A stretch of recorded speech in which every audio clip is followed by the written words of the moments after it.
आकुलता मिटेगी, आकुलता मिटेगी, आनंद प्रगटेगा, शांति आएगी। अंदर से निर्द्वंद होने के लिए मेरा क्या है? कुछ भी नहीं है मेरा, मेरा कुछ भी नहीं है।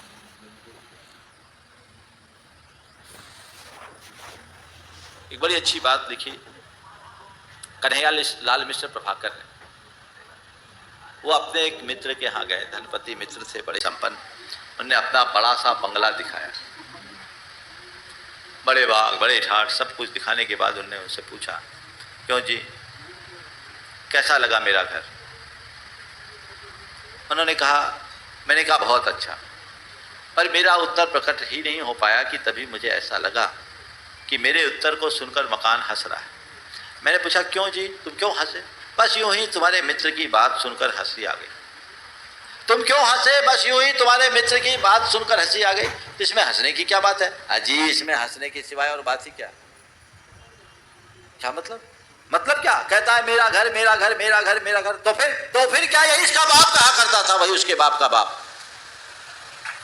कहता है मेरा घर, मेरा घर, मेरा घर। तो फिर क्या यही इसका बाप कहा करता था और वही उसके बाप का बाप। दोनों न जाने कहां चले गए, दोनों न जाने कहां चले गए। उनकी तस्वीरें जरूर मेरे दीवारों पर टंगी है, जिन्हें एक नन्ही सी छेद में रहने वाली दीमक कुछ ही पलों में अपना नाश्ता बना सकती है। मैंने देखा मकान अब भी मुस्कुरा रहा था।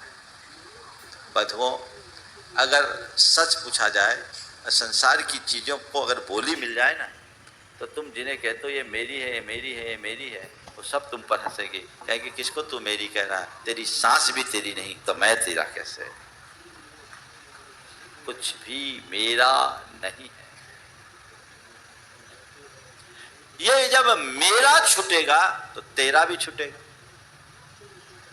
लेकिन जो पर को मेरा मानता है तो वो तेरा करता है, इधर राग होता है, इधर द्वेष होता है, दोनों चीजें साथ साथ चलती है। और फिर आगे बढ़ जाए तो मेरा तेरा, तेरा मेरा चलता रहता है, होता है मेरा तेरा, तेरा मेरा, मेरा तेरा, तेरा मेरा। मारवाड़ी में कहावत है, शादी हुई, पत्नी कहती थे मारा, थे मारा। पति कहता तू मारी, थे मारा। पत्नी कहती थे मारा, पति कहता तू मारी। और थोड़ी देर बाद मारा और मारी की जगह हो गया मारा मारी, है ना? पहले मारा और मारी थी, बाद में क्या हो गया? मारा मारी। हाँ, यही चल रहा है ना। ये क्यों है? ये सिर्फ और सिर्फ अज्ञान के कारण। जिस मनुष्य को ये विवेक हो जाता है, ये भेद विज्ञान हो जाता है कि मेरा मुझसे भिन्न कुछ है ही नहीं, इसकी दृष्टि ही बदल जाती है। ये तो मेरी मान्यता थी, मैंने मान रखा था। मानने को तो कुछ भी मान लो, तुम्हारा थोड़ी होगा। सपना देखते हो ना, बड़ा राज्य मिल जाता है, साम्राज्य मिल जाता है, तो क्या वो तुम्हारा होता है? एक राजा था, उसका इकलौता बेटा था, वो बड़ा गंभीर रूप से बीमार पड़ा। एक हफ्ता से उसे तीव्र दाहत ज्वर था, रात भर उसका अंग उमेटता था। राजा रानी उसकी सेवा में लगे थे, कई रात उसकी सेवा में लगने के कारण वो सोए रहे। एक रोज राजा को बैठे बैठे झपकी लग गई और सपना देखता है कि मैं एक बहुत बड़ा चक्रवर्ती सम्राट हो गया, मेरे 7 पुत्र हैं और पूरे इस भू धरातल पर मेरा एक छत्राधिपत्य साम्राज्य है, मैं बड़ा राजा हूं। बड़े बड़े राजा महाराजा मेरे शरणागत हैं, इस धरती पर मैं चक्रवर्ती की तरफ पूजा जा रहा हूं। इसी बीच उसके बेटे को एक जोर की हिचकी आई, उसके प्राण निकल गए। मां जोर से चीखी, मां के चीखने पर, रानी के चीखने पर राजा की नींद खुली।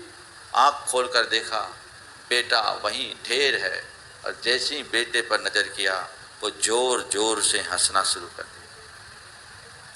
बेटे पर दृष्टि पड़ी, राजा जोर जोर से हंसना शुरू कर दिया। पत्नी कही ये क्या कह रहे हो, ये हंसने का क्षण है, अपने कलेजे के टुकड़े का टुकड़ा हो गया, हमारे जिया का लाल आज हलाल हो गया और आप हंस रहे हो।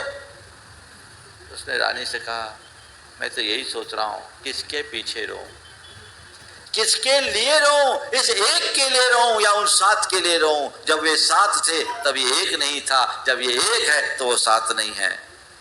उसने पूरे सपना का वाकया सुनाया। कहा भी मैं 7 बेटों का बाप था, आँख खुल गई, वो चले गए, किसको अपना मानूं। अब जब वो 7 थे तो ये एक नहीं, और ये एक है तो वो 7 नहीं। सच तो यही है कि वो भी सपना था, ये भी सपना है। वो बंद आंखों का सपना था, ये खुली आंख का सपना है। यही तो सपना है जीवन का, यह दृश्य जगत का एक बहुत गहरा सपना है। जब तक नींद भरी आंखों में तब तक दृश्य जगत अपना है। जीवन का यह दृश्य जगत में एक बहुत गहरा सपना है। जब तक नींद भरी आंखों में तब तक दृश्य जगत अपना है। उतनी देर जाग कर जी लो जितनी अभी उम्र बाकी है। कोई नहीं किसी का साथी, सारी यात्रा एकाकी।